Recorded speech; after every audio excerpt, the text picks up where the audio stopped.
This is Suzanne Gabriel Benchia coming to you from beautiful Stowe Township, PA, 10 minutes outside of Pittsburgh. With it would be nice if I was reporting some sort of environmental news, but some far-reaching environmental news. But I was reading an article in the newest. Is this the newest? Let's see. This is the September, October 2023. So I'm going to go over that later, or maybe shortly, or maybe I'll just use that to begin things. Let's see. I didn't get my 10-minute break yet. So this is about the composers that were in. Oh, geez, I hope I have it flagged. Yeah, this is about the composers that were in one of the camps. And one of the things that they have captioned here is on page 115 is, "It is staggering to think of the intellect that was going on in that concentration camp." I wonder if it's possible to pray to the people that get so much notoriety from concentration camps. So they could share some of their, I don't know, I guess, compassion that they get on the people that are in virtual death camps today, myself included.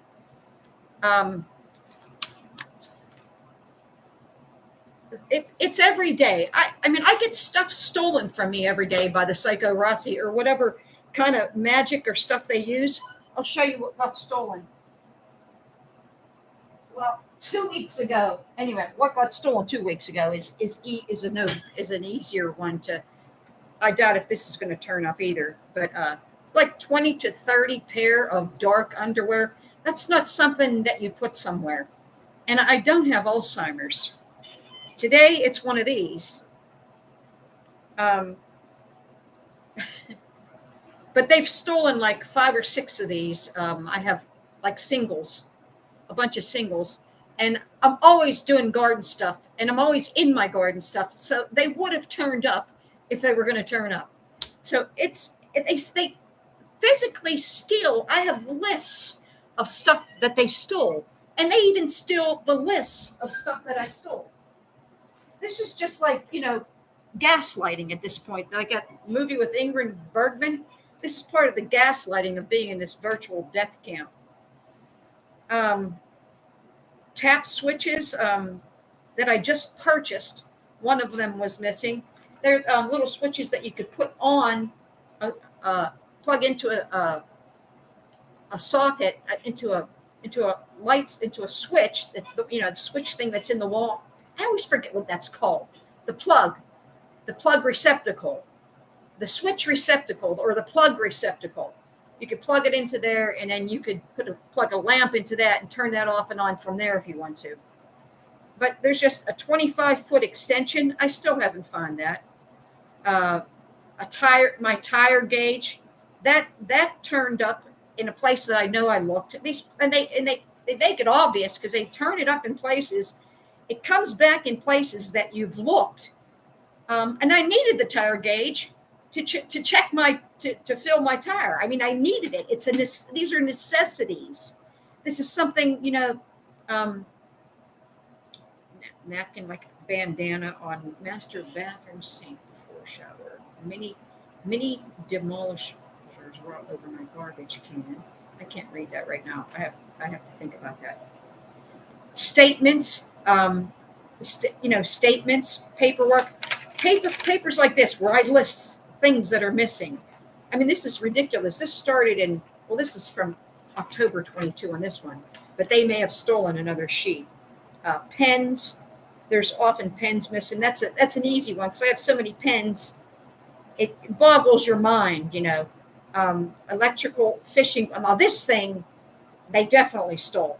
Those fishing wires that come in those spools, and it's like a heavy duty steel that you fished on. The whole thing. They stole this fishing wire. There's like 100 feet of it in a spool that's like in a case. And that was back on, well, I noticed it missing back on, let's see, where is this? Carrots from my freezer. They steal food out of my freezer, and then they return it. I get stuff back a year later. I mean, I look and look and look and look and look, and it's not there. I look multiple times for this stuff to make sure I'm not. And this is from a freezer, a deep freezer in my basement. So that's not something. If you looked twice or three times, you know you looked. So entire folders out of my filing cabinet. You could see, you'll go in there and be like, why is this so easy to get into today? You know, let's see. So the list just goes on and on. My kitchen, my calculator that I use for food and everything, I use it often. I mean, it was just completely gone. Sometimes they'll move stuff around too, but most times it's gone.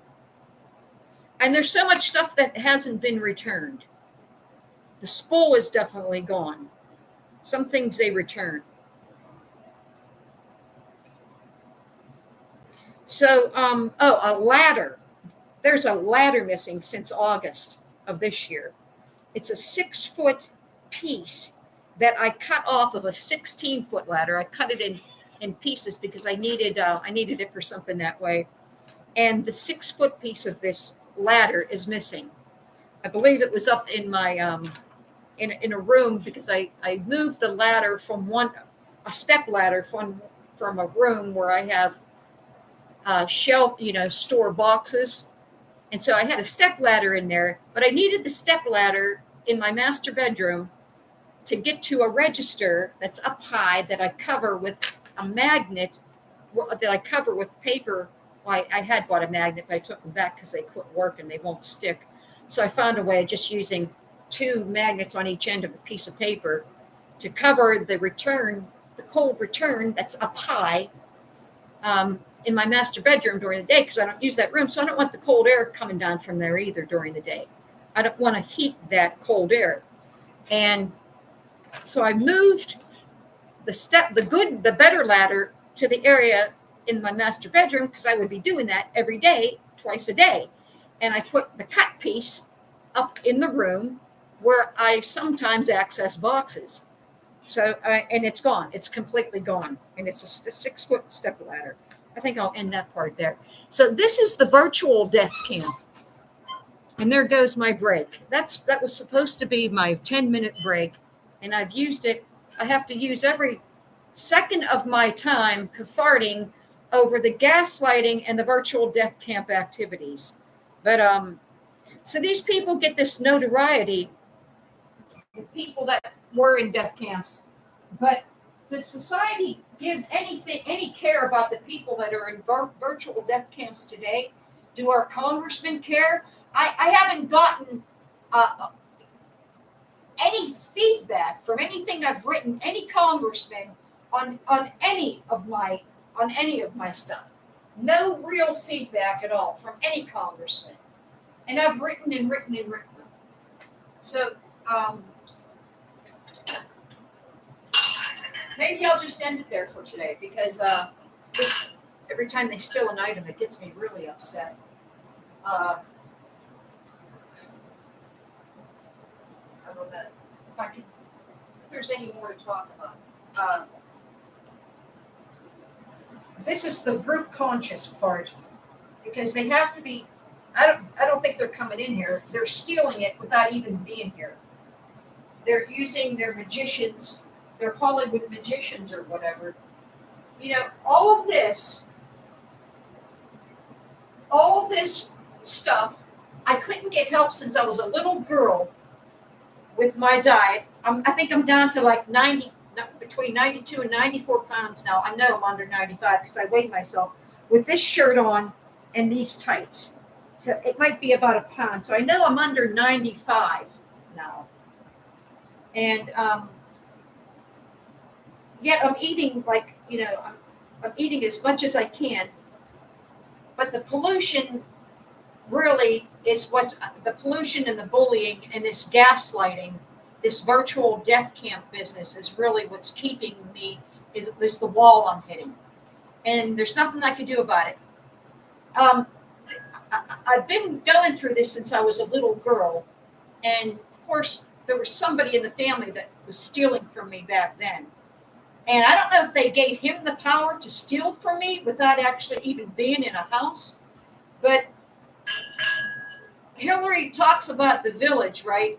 And they expect people like me that are living in a virtual death camp to die trying to enter this, to die trying to physically be present in this village, outside of physical presence. I'm supposed to, I don't know how, where I'm supposed to get this time to visit people or do anything in a physical present kind of way. But even a internet presence way with people maybe is too much for me. But I'm doing it anyway because I don't know what else to do. This is all part of what it would take to save the world and to stop. I got to get moving. And to stop the consumption rampage. This is all a big turn on for sadists. So the other thing about this article is they're asking, how did these guys do all this in this virtual death camp? Should we really share that? Should we really share our how-to with anybody in the world? To give sadists a quick connect to God or to that peace of mind that comes from continuing to work this way and be creative despite being in a virtual death camp? Should we give sadists that quick connect and share from our hearts? Should we really go that deep so they have a quick connect so they can make more sadistic people and spread that kind of culture and this consumption rampage that goes along with it? I don't think so. I don't think we should do that. I know I do share some of my strength that way, but I hope it's not in the way that gives. I pray to God that it's not in a way that gives the sadists and the people that are keeping me in this virtual death camp a quick connect, or an easy button, an easy way to get true happiness, because they need to go through the motions. And so people like Hillary expect us to throw our lives down and be doormats for people that are roofing, robbing, and raping the friends that they go out and party with, and then murder by suiciding them to boot. That's what it comes down to, and that's not what I'm going to do. And I'm going to end the thing today because I had enough. So I'm signing out. I'm going to have to go to my desk and plug in because they won't let me move the screen. I guess they want to see me get into a frenzy over not being able to work the board at the same time, too. They want to see me get into a frenzy. So Valerie from Bencho's Aurora Hotel was evidently tuned into me while I was looking for my shoe pad. And she said, "Can't you see she's in a frenzy?" So I was moving around, and sometimes I move around a little faster, hoping that it'll get them to give me it back sooner. But I didn't go into a full-blown frenzy. I went into a calculated kind of frenzy. But it's still not good to even do that much, to tell you the truth. So I'm going to sign out and think about that. Think about, should we really share so much experience, strength, and hope with sadists when they chose their path to be thieves, to be thieves, to be happy? Let's just let them have the 100-year experience and see how they look at the end of their life. It's going to be a pity party either way, because the more these people get, the bigger their pity party is, and the more money they get because of it. So I'm not asking for a pity party. I just want compassion. And I would love to save the world, and I would love to people to get on board being against this consumption rampage and doing it through universal affirmative action. So if this wasn't enough to explain universal affirmative action for you, look at any of my first 3 videos explain the universal affirmative action, or you could just go to the blog that I have in the description to read it, and you'll see it in the first paragraphs. You'll see part of it right there. So, or it might be after that italicized area, that first area where I go into a psycho-Nazi situation with Drew Barrymore and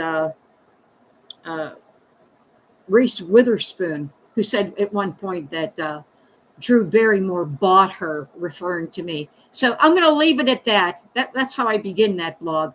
But right after that section goes into the specific details of what universal affirmative action is. So please join me and have a nice day.